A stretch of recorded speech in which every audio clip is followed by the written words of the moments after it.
सुप्रभात स्टूडेंट्स। बच्चों, आज मैं आप लोगों को कुछ अनमोल वचन के विषय में बताने जा रही हूँ। वैसे तो आप लोग हर कक्षा में पढ़ते ही हैं, क्योंकि ये जो अनमोल वचन जो होते हैं, जो दोहे होते हैं, जो चौपाई होती हैं, इनमें बहुत गहरे अर्थ छुपे होते हैं। एक एग्जाम्पल के रूप में बहुत सुंदर तरीके से हमारे कवियों ने, हमारे महापुरुषों ने आप लोगों को बताया है। तो कुछ अनमोल वचन रहीमदास जी और कबीरदास जी के आपके पाठ्य पुस्तक में है, जिनका हम लोग आज वर्णन करने जाएंगे, उनका रसास्वादन करना चाहेंगे। तो हमारी पुस्तक सुनहरी धूप, आप सभी को पता है कि आपकी पाठ्य पुस्तक वर्ग पंचम के बच्चों की पाठ्य पुस्तक है सुनहरी धूप, और उसका जो 8वां पाठ है वो है अनमोल वचन। आइए पहले हम लोग दोहे कैसे पढ़ते हैं उस तरीके को अपनाते हैं। इस पुस्तक में भी देखिए लिखा है कि दोहा अपने आप में बहुत गहरे अर्थ को समेटे हुए होता है। आओ कबीरदास और रहीमदास के कुछ दोहे पढ़े। तो बच्चों, दोहे, गाने, चौपाई, ये जितनी भी चीजें हैं ना, स्वर लहरी के साथ जो बोली जाती हैं, सबके बोलने का एक अलग तरीका होता है। कुछ इसे गद्यांश के रूप में भी पढ़ लेते हैं, जैसे कि ऐसी बानी बोलिए मन का आपा कोय, और को शीतल करे आपो शीतल हो। कोई इसे कविता के रूप में भी पढ़ लेते हैं, गद्य पद्य के रूप में पढ़ते हैं, लेकिन इसका असली तरीका थोड़ा लयबद्ध होता है। मैं कोशिश करती हूँ आपको बताने की, शायद आपको समझ में आ जाएगा। हमारा पहला दोहा है कबीरदास जी का। वो कहते हैं, ऐसी बानी बोलिए मन का आपा खोय, औरन को शीतल करे आपहु शीतल होय। कबीरा आपहु शीतल होय। कबीरदास जी कहते हैं, हमें अपनी वाणी इतनी मधुर और इतनी ठंडी यानी कूल कूल भाषा, मधुर भाषा का हमें प्रयोग करना चाहिए। ये जीभ है बच्चों, ये बिना हार्ड की होती है, इसमें हड्डी नहीं होती कि ये एक ही दिशा में मुड़ेगी। इसमें हड्डी नहीं होती, इसलिए ये चारों तरफ घूमती है, कुछ भी बोल सकती है। तो इसे कंट्रोल करने के लिए हमें मुख से जब भी कुछ निकालते हैं, मीठा बोलने की कोशिश करें, ताकि किसी को हर्ट ना हो, ताकि कोई दुखी ना हो। बच्चों, बाण तीर जब लगता है ना किसी को, उसका घाव तो भर जाता है, लेकिन बोली का जो घाव होता है वो कभी नहीं भरता। अब आप कहोगे कैसे?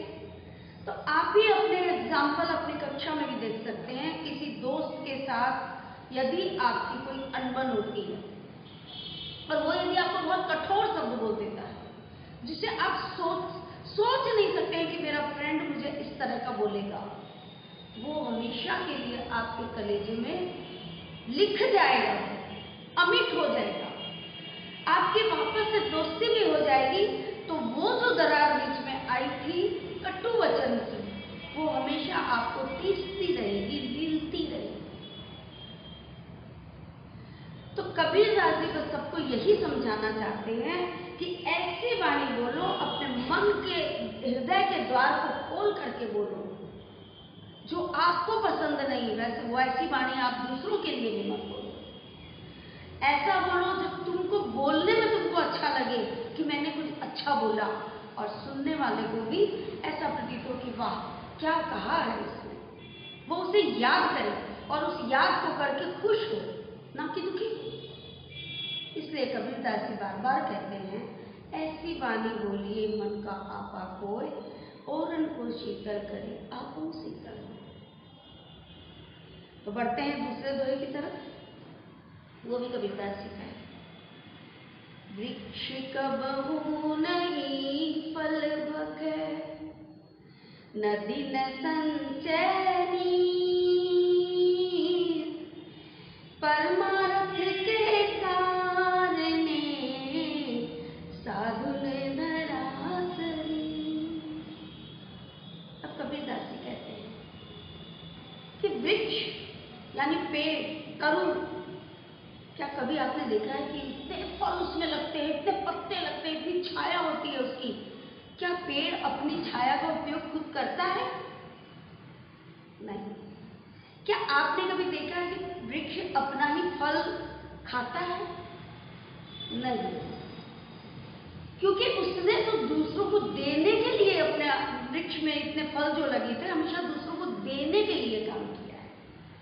उसका जो जन्म हुआ है उस वृक्ष का, वो दूसरों के लिए हुआ है। वो इतना परमार्थ करता है, दूसरों की भलाई करता है वृक्ष, कि हम लोग इस बात को समझते ही नहीं। जब फल खाने की बारी आती है, हम पेड़ पर पत्थर मार करके फल तोड़ लेते हैं और खा लेते हैं, भूख मिटा लेते हैं। जब हम पसीने से तरबल होते हैं, थक गए होते हैं, तो हम पेड़ की छाया में बैठ करके ऑक्सीजन ले लेते हैं और उसके पत्तों की हवा के नीचे बैठ करके हवा भी खा लेते हैं। स्वार्थी है ना। और जब लकड़ियों की जरूरत होती है, हम उसी पेड़ को काट देते हैं। क्या ये सही है? जिस थाली में खाया उसी थाली में छेद किया। जिस वृक्ष ने आपको छाया दी, जिस वृक्ष ने आपको रसदार फल दिए, जिस वृक्ष ने आपको फूल दिए, पत्तों ने आपको हवाएं दी, आपने उसी के साथ गद्दारी कर दी। जबकि वो कभी अपने लिए कुछ नहीं करता। फल लगते हैं तो आपके लिए लगते हैं, पत्ते लगते हैं आपके लिए लगते हैं, छाया मिलती है आपको मिलती है, ऑक्सीजन मिलता है आपको मिलता है। कबीरदास जी यही कहते हैं कि जो परमार्थ के लिए अपना शरीर धारण करता है ना, वो अपने लिए, अपने स्वार्थ के लिए कभी कुछ नहीं करता। वो हमेशा देने के लिए होता है। नदी न संचय नीर। अब नदी में कितना अथाह जल होता है, अथाह, बहुत जल होता है। तो क्या कभी आपने देखा है कि उसने अपने लिए स्टोर कर लिया हो कि नहीं इतना जल मेरा है, ये मत लेना, वो वाला आप ले जा सकते हो? कभी देखा है? नहीं। क्योंकि नदी भी बहती है परमार्थ के लिए, इस दुनिया के लिए बहती है, बहती ही रहती है, थकती नहीं। जल का प्रवाह अपने अंदर समेटा, जितना जल उसने अपने अंदर समेटा हुआ है, वो लोगों के लिए समेटा है, अपने पीने के लिए नहीं रखा है। अब कबीरदास जी कहते हैं परमार्थ के कारण साधु धरा सके। जो साधु संत महात्मा लोग जो होते हैं, वो भी हमेशा दूसरों के लिए शरीर का धारण करते हैं, अपने उपयोग के लिए। तो दूसरों की भलाई करते हैं। जब तक इस संसार में रहते हैं, वो दूसरों की भलाई करते रहते हैं। वहां पर स्वार्थ का बीज अंकुरित ही नहीं होता। वो होते हैं परमार्थी व्यक्ति, वो होते हैं महात्मा, वो होते हैं महान साधु और संत। तो कबीरदास जी ने क्या समझाया आपको कि वृक्ष अपना फल नहीं खाता, नदी अपना पानी नहीं पीती। ये एग्जाम्पल दिया है उन्होंने। इसी तरह जो महान व्यक्ति होते हैं, दूसरों के काम आने के लिए जो जाने जाते हैं, दूसरों की जो भलाई करते हैं, वही साधु शरीर धारण करते हैं, अपने लिए नहीं, दूसरों के। काल करे सो आज कर, आज करे सो आप, पल में परलय होएगी, बहुरी करोगे कब। अब ये तंज कसते हुए कहते हैं, कबीरदास जी कहते हैं कि बच्चों या सज्जनों या दुर्जनों, जो भी इस संसार के प्राणी हैं, उन सबसे वो कहते हैं कि जो काम तुम कल करना चाहते हो, उसे तुम आज ही करो, और जो तुम आज करना चाहते हो उसे अब भी करो, अभी। कारण अगला पल किसने देखा है? तुम्हारे तो मन ही में रह जाएगी कि मेरा ये काम अधूरा था, उसे कर लो। कल पर कुछ मत टालो, कल किसी ने नहीं देखा, कौन जाने कल प्रलय हो जाए, हम सब बह जाए, संसार समाप्त हो जाए, तो आपने जो मन में ठाना था वो तो अधूरा रह गया। कहने का मतलब है कि आप आलसी मत बनिए, आप आलसी मत होइए। जब आपको जो काम करना है आप उस काम को यथा समय यथाशीघ्र आप उस काम को करके पूर्ण कीजिए। जैसे आप कह देते हो अभी तो शाम ही हुई है, सुबह कर लेंगे होमवर्क, फिर क्या होता है सुबह भी आप नहीं करते, फिर होता है आपके स्कूल का टाइम हो गया, ओफो अभी तो मैंने कर ही नहीं पाया, स्कूल का टाइम, अरे कोई नहीं स्कूल के बाद कर लूँगा। लेकिन फिर क्या होता है स्कूल के बाद से स्कूल का फिर वर्क मिल गया और पहले वाला भी पेंडिंग है। आप सोचिए यदि आपने समय रहते वो काम किया होता तो अभी आपके पास वर्क का भंडार न लग गया होता। इसीलिए कबीरदास जी कहते हैं कि आलसी मत रहिए, जो काम आप करना है बी पंचुअल। आप जो भी काम करते हैं एकदम पंचुअल होकर के कीजिए। ये काम मुझे अभी करना है तो करना है। आपको भूख लगती है तो क्या भूख को मारते हैं, प्यास लगती है तो प्यास को मारते हैं, और यदि हाँ तो सब परिणाम भी आप भुगतते हैं। प्यास लगने पर मेरी तबीयत खराब होने लगती है, यदि हम पानी नहीं पी पा रहे तड़पने लग जाते हैं। वही आप समय रहते आपने गिलास उठाकर पानी पी लिया होता, थोड़ा सा कर्म किया होता, आप पानी के मटके के पास गए होते, आप पानी पी लेते तो आपको छटपटाना नहीं पड़ता। आपको खाना खाना है, आपने थोड़ा सा वर्क किया होता कि आप अपना खाना लिया और समय पे खा लिया तो आप में एनर्जी बनी रहती है, और वही आपने नहीं यदि खाया तो परिणाम क्या होता है कि हमारी तबीयत खराब होने लगती है, गैस बन जाती है, एसिडिटी हो जाती है, सर में दर्द हो गया, पेट में दर्द हो गया, वॉमिट होने लग गई। क्यों? थोड़ी सी आलस के कारण, क्योंकि आपने समय पर भोजन नहीं। इसी तरह आपने पढ़ाई लिखाई की बात है, आपने समय पर यदि अपनी पढ़ाई नहीं की तो बच्चों समय किसी के बांधे नहीं बंध सकता है। समय और जल की धारा को कोई नहीं रोक सकता, वो हम निरंतर आगे की तरफ बढ़ता है और हम उस समय के पीछे किसी की दौड़े ना तो उसे कैच नहीं कर सकते, उसे पकड़ नहीं सकते, हाँ उसके साथ चल सकते हैं।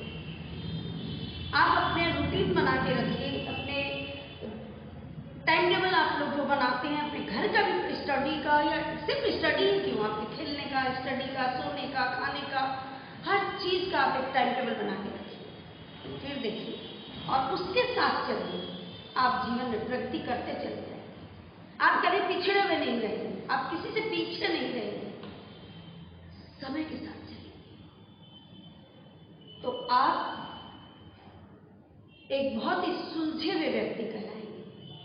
सब चीज आपका सुचारू रूप से होगा, आप देर शब्द को भूल जाएंगे। इसलिए ये कहते हैं कबीरदास जी कहते हैं जो काम कल करने की तुम सोचे हो उसे आज ही निपटा लो, और जो तुम आज निपटाने की सोचे हो उसे अभी निपटा लो, क्योंकि बाद में क्यों, बाद में कोई और काम होगा। वक्त मिला मिलते ही अपने काम को खत्म कर लो। पल में प्रलय होगी बहु करेगा काम। यदि प्रलय होगी, यदि तुम्हारी जिंदगी तो अपने हाथ से यदि निकलती चली गई, हमारी जिंदगी क्या है बच्चों, बालू को आप मुट्ठी में उठाइए, मुट्ठी में पकड़ नहीं सकेंगे आप, वो धीरे धीरे करके रिस जाएगी। जब हम बालू को अपने हाथ में नहीं समेट सकते, समय को कैसे समेट सकते हैं, अपनी जिंदगी को कैसे समेट सकते हैं। सिर्फ एक ही रास्ता है कि हम समय के साथ चलें, समय की रफ्तार के साथ चलें, या समय से पहले हम अपना काम को करके खत्म कर दें तो बाद में प्रलय भी हो, आंधी आए, तूफान आए, जो भी आए, हम सुख चैन से बैठे। ऐसे ही बच्चों एक व्यक्ति था जो एक ऐसे इलाके में रहता था जहां पर रोज आंधी तूफान आते। तो उस व्यक्ति को एक ऐसे व्यक्ति की जरूरत थी जो उसके खेत खलिहानों की देखभाल कर सके। तो बहुत से लोग आते हैं लेकिन उस तूफान को देख करके डर जाते होते, ना हम लोग नहीं रहेंगे यहाँ पे, हम लोग नहीं काम करेंगे। एक दिन एक व्यक्ति आया, उसने कहा कि महाशय मैं आपका काम करने को तैयार हूँ, पर यदि तुम यहाँ आराम से किए मैं तुम्हें बहुत अच्छे पैसे दूंगा, तुम्हें सारी सुख सुविधाएं दूंगा, लेकिन तुम जानते हो ना मेरा काम बड़ा डेंजरस है। उसने कहा बताइए। उसने कहा कि यहाँ रोज आंधी तूफान आते हैं तो मेरा पूरा खेत में जितनी खेती रहती है, फसल लहराती रहती, सारी बर्बाद है, और मेरे जो बाड़े हैं ये सब टूट जाते हैं, लकड़ियाँ भीग जाती हैं, अचानक ही सब कुछ होता है, तो मैं दूसरे दिन चूल्हा भी नहीं जला पाता। तो मुझे ऐसा व्यक्ति चाहिए जो कि समय रहते ही सारा काम कर ले, और आंधी तूफान भी आए तो उससे कोई दिक्कत ना हो। क्या तुम कर सकते हो? उसने कहा बिल्कुल कर सकते हो। वो काम पे लग गया, चला गया उस खेत में। वो जगह ऐसी थी बच्चों की, एकदम सुनसान था, सिर्फ वहां खेत खलियान थे, वो भी उसी व्यक्ति के। तो वो वहां गया और उसने देखा, एक दिन देखा कि अच्छा तूफान आने का टाइम शाम को 5 बजे। तो लोगों से पता चला शाम 5 बजे तूफान आने वाला है। तो उसने क्या किया, 3 बजे से ही लकड़ी के गट्ठर को बांधा, और जहाँ छाया वाली जगह थी, जहाँ शेड लगे हुए थे, वहां उसने प्लास्टिक से ढक के रख दिया। खेतों में उसने पानी वानी जो देना था उसने दे दिया, जो फसल की कटाई की हुई थी उसको भी बांध जोड़ करके उसने अलग रख दिया। मतलब जितनी चीजों को उसको संभालना था उसने सारी चीजों को संभाल करके अंदर रख दिया। अब चूंकि वो 3 बजे से लग गया था, तो 3 से 5 तक 2 घंटे के अंदर उसने अपना सारा काम कर दिया और उसके बाद आराम से सो गया। अब हवाएं चलने लगी, तूफान आने लगा, तो उसका जो मालिक था वो अपने घर पे बैठा सोच रहा था, अरे तो तूफान आ गया, पता नहीं ये नया लड़का आया है, क्या कर रहा होगा, मेरी सभी लकड़ियां भीग जाएंगी, मेरा तो फिर सब कुछ तहस नहस हो जाएगा, मेरा वो बाड़ा रोज टूट जाता है, क्या करूंगा, ये कुछ नहीं संभाला होगा। तो वो छतरी लेकर के वहां पे आया, आकर के देखने लगा तो देखा कि वो लड़का तो सो रहा है। दिखते ही वो आग बबूला हो गया, बोला तुमको मैं सोने के लिए लाया हूँ, यहाँ तूफान आने लग गया है और तुम अभी तक सो रहे हो। उसने कहा महाशय, जब तूफान आता है, हवाएं चलती है ना, तो मैंने सिर्फ रोके सोता हूँ। उसने कहा अरे तुझे यहाँ सोने के लिए बुलाया है? बोले ठंडी ठंडी हवाएं चलती हैं, नींद के झोंके तो आ ही जाएंगे। मतलब मेरे काम का क्या, मेरा काम कैसे होगा? बोले सर कौन सा काम, आप आके देखो ना, लकड़ियों का है, आप देखो। उसने देखा, लकड़ियां बांध जुड़ करके सेफ रखी हुई हैं, और उसका जो बाड़ा था उसने भी उसे त्रिपाल से ढक दिया था, और खेत खलिहान में जो ये पक्षी आकर के उससे चुभ जाते थे तो उसने वो क्या लगा देते हैं ना, क्या बोलते हैं उसको, स्कैरक्रो जो होता है, वो सब चीज सुचारू रूप से सब चीज बांध जोड़ के रखी हुई है, तब वो सो रहा है। उसने कहा भाई तूने ऐसा कैसे किया? बोला मैं समय के साथ चलता हूँ, बल्कि बिफोर चलता हूँ, मुझे पता है 5 बजे तूफान आएगा तो मैं अपनी तैयारी 3 ही बजे कर लेता हूँ। मालिक बहुत खुश हुआ, अब उसे रोज सूखी लकड़ियां भी मिल जाती थी, और उसका जो भाड़ा था वो तहस नहस भी नहीं होता था, और खेतों की रखवाली भी वो बहुत अच्छे से करता था, उसमें जानवर भी नहीं घुसने देता था वो। तो कहा भाई तुम तो बहुत अच्छा काम कर रहे हो, तो उसने उसे अच्छा सा धन दिया और उसे हमेशा के लिए अपने पास रख दिया। तो बच्चों अब ये अच्छाई क्या थी? और यदि वो सोचता है कि जब तूफान आएगा तब करेंगे, तो क्या वो सक्सेस होता? वो सोचता है बाद में कर लेंगे ना, और जब टूटना तो है ही, टूट जाएगा उसका समेट लेंगे, तो क्या वो मालिक खुश होता? नहीं। तो ये क्या करता था, ये समय के साथ चलता था। इसने कबीरदास जी के इस दोहे को अपने दिमाग में, अपने दिल में बैठा लिया था और इसके साथ ही चल रहा था। कबीरदास जी का दोहा क्या था? काल करे सो आज कर, आज करे सो अब, पल में पर लय होगी बहुत चलेगा। अब चलते हैं हम लोग रहीमदास जी की तरफ। कबीरदास जी ने हमें इतना समझाया, अब हम लोग तुलसीदास जी, रहीमदास जी की तरफ अग्रसर होते हैं। रहीमन निज मन की विथा, मन ही राखो बोल, सुनी इथले ही लोग सब, बाँट न ले कोई। अब रहीमदास जी बहुत रहस्यमयी बात बता, बच्चों जब अपने लोग दुखी होते हैं या बहुत खुश होते हैं ना, तो चाहते हैं कि जल्दी से किसी के साथ शेयर करें। दुख की भले ही ना शेयर करना चाहें, लेकिन खुशी की बातें जरूर शेयर करना चाहते हैं। हम चाह करके अपने चाहने वालों के पास जाते हैं और उन्हें अपनी खुशी का इजहार करते हुए उन्हें बताते हैं कि why I am happy today. Rahimdas ji कहते हैं, खुशी बेशक आप दूसरों के साथ शेयर करो, लेकिन उससे भी जलन करने वाले लोग होते हैं। लेकिन जो दिल की व्यथा है ना, जो तकलीफ है, वो अपने मन में छुपा के रखिए, वो किसी के सामने मत खोलो, क्योंकि बंद मुट्ठी लाह की, खुल गई तो खाक। आप किसी के सामने मुट्ठी बंद करके खड़े रहिए, लेकिन लोग पूछने लगेंगे क्या है, मुट्ठी क्यों बंद की, क्या चीज छुपाया, क्या छुपाया, जबकि उसमें कुछ नहीं। क्या है, वहम। तो ये अभी लोग इसके अंदर बहुत कुछ सोचते हैं। कोई सोच सकता है सोने की अंगूठी होगी, कोई सोचता है चौक होगा, कोई सोचता है टॉफी होगा, कोई सोचता है लोहे की कोई चीज होगी, कोई सोचता है चांदी का कुछ होगा, कोई सोचता है मुद्राएं होंगी, रुपए होंगे, पैसे होंगे। अब सोचिए बंद मुट्ठी आपकी जो ये लाख की होगी, कोई कुछ भी सोच सकता है इसके विषय में। लेकिन जब आपने इसके सामने किसी के सामने इसे खोल दिया, ये तो खाक की हो गई, अब तो इसमें कुछ नहीं है, अब इसका कोई मोल नहीं। सबने देख लिया कि आपकी मुट्ठी खाली। तो यही रहीमदास जी कहते हैं कि अपने मन की जो व्यथा है, जैसे आप कहीं धोखा खाए हैं या घर में भी वाद विवाद हो जाता है, भाई भाई में हो जाता है, और स्त्रियों में भी टकरार हो जाती है, बच्चों में आपस में हो जाती है, परिवार टूट जाती है। किस लिए? एक ये मीठी बोली न बोलने के कारण। तो इसकी जो चोट लगती है ना बच्चों को, बहुत गहन होती है।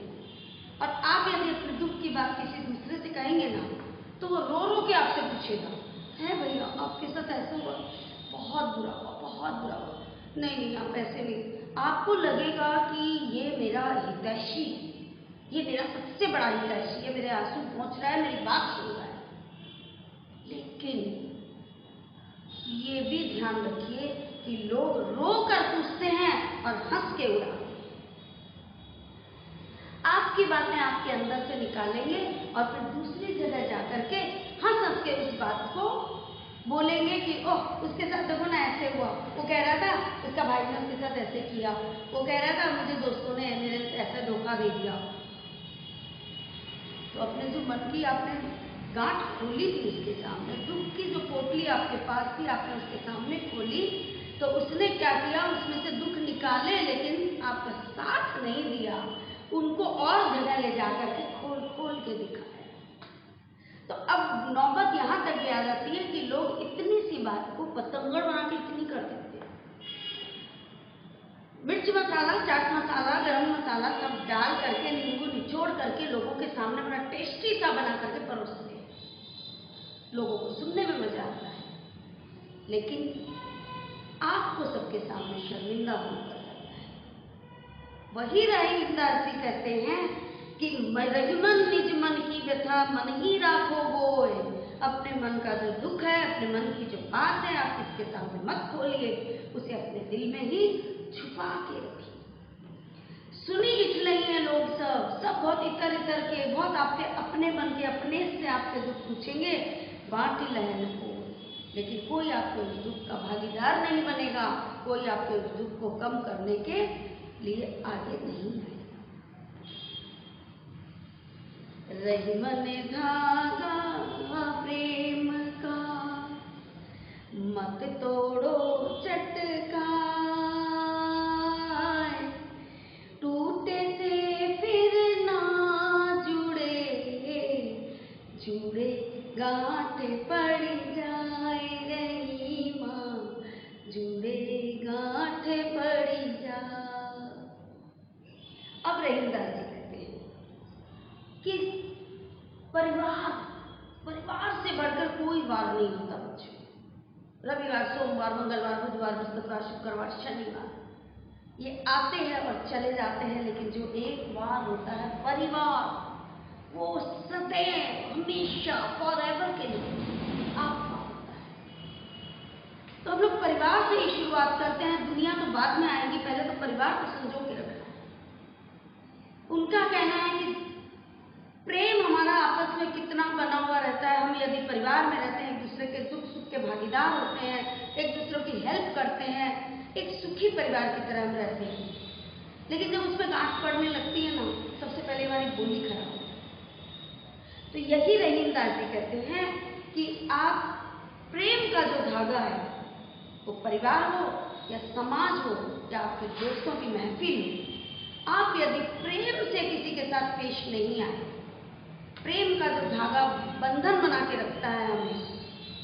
अब आप देखते हैं परिवार में दादाजी होते हैं, दादी जी होते हैं, पूरे परिवार को वो बांध के चलती है, सबके दुख सुख को वो सुनती है, लेकिन किसी को झिड़कती है।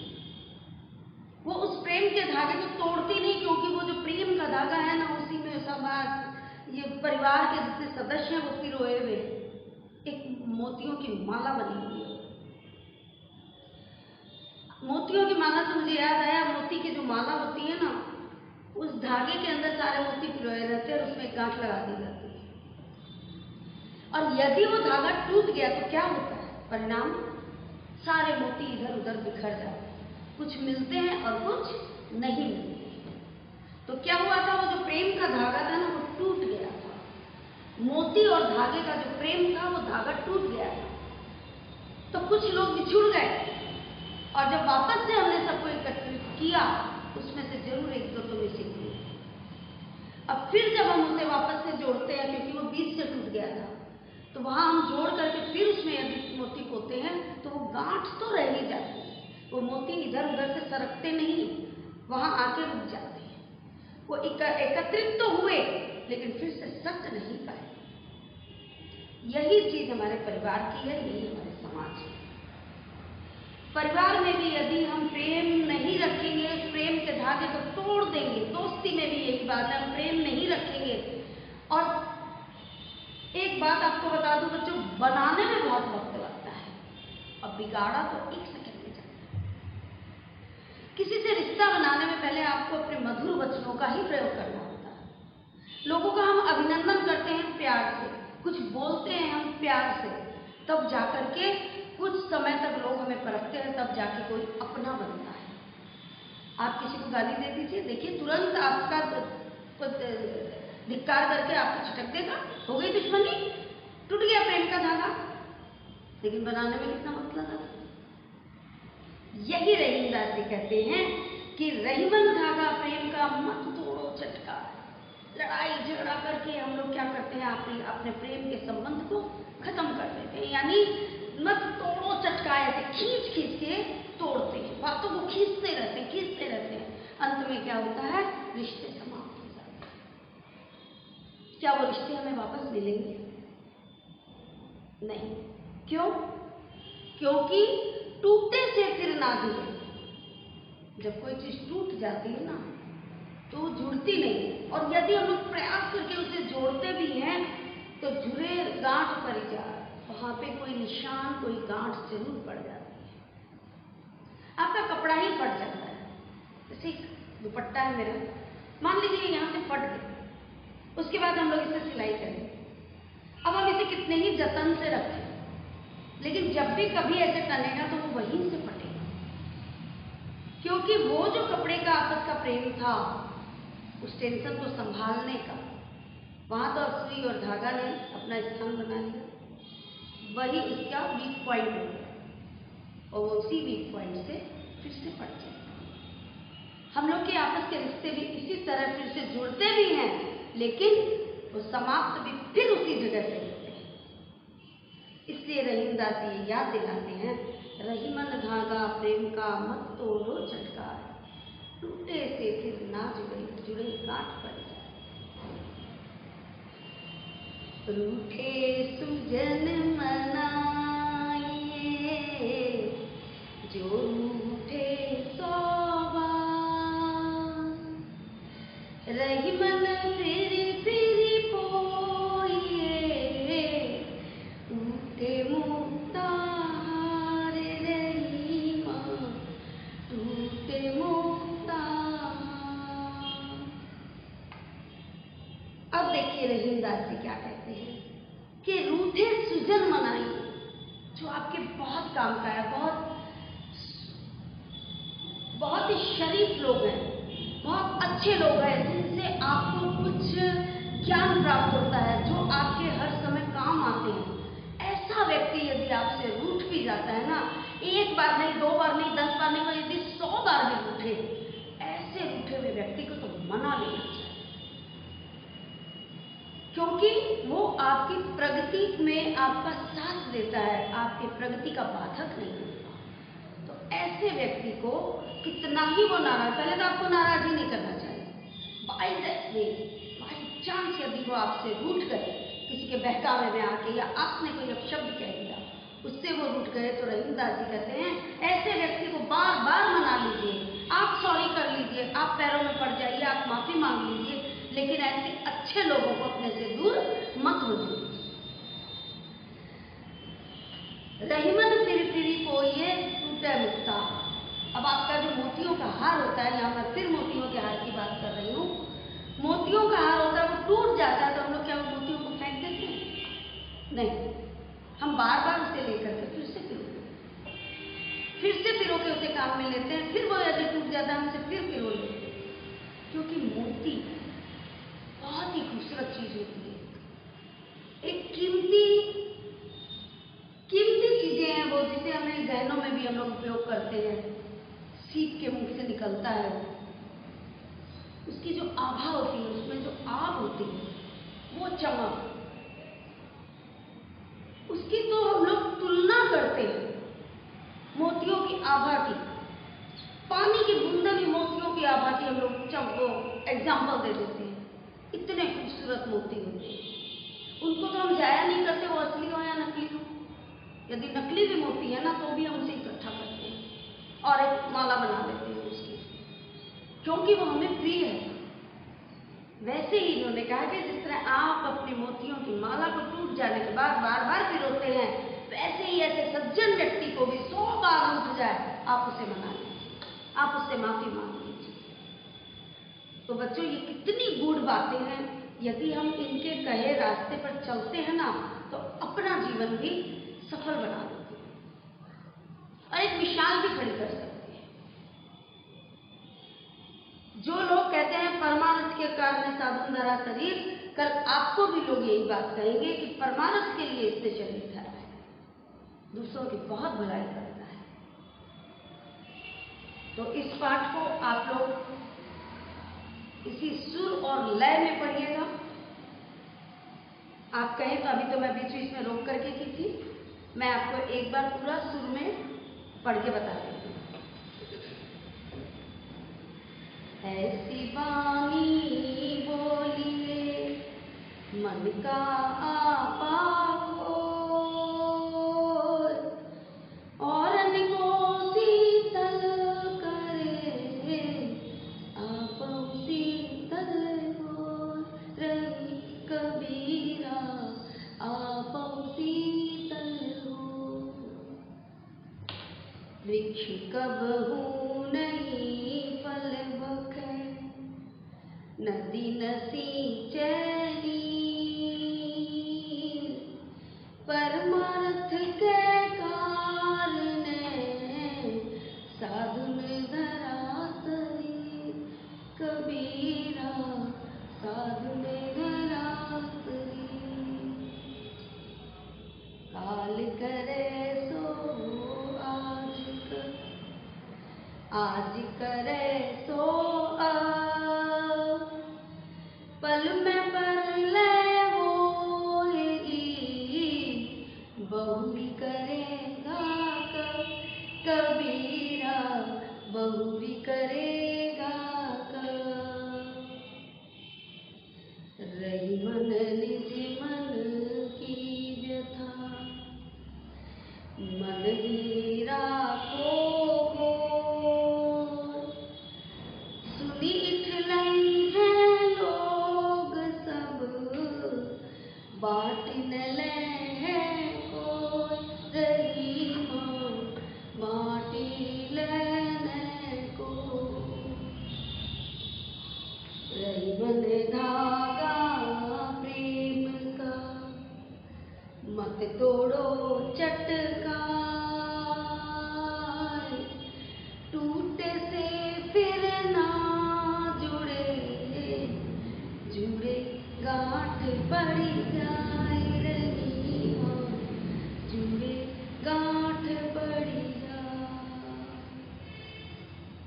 रूठे सुजन मनाइए, जो रूठे सौ बार, रही मन फिरी फिरी पोइए, टूटे मुक्ता हार रही मन, टूटे मुक्ता। तो बच्चों, दोहे पढ़ने का ये तरीका आपको पसंद आया होगा और आप लोग इसे पढ़ने का प्रयास जरूर करेंगे। तो आज का हमारा ये पाठ समाप्त हुआ। उसके बाद आगे की कार्रवाई हम लोग अपने कॉपी में करेंगे। सो एक बार फिर से धन्यवाद आप सभी का, इतने धैर्य के साथ इन अनमोल वचनों को सुनने का, मनन करने का और इससे ज्ञान प्राप्त करने का। धन्यवाद।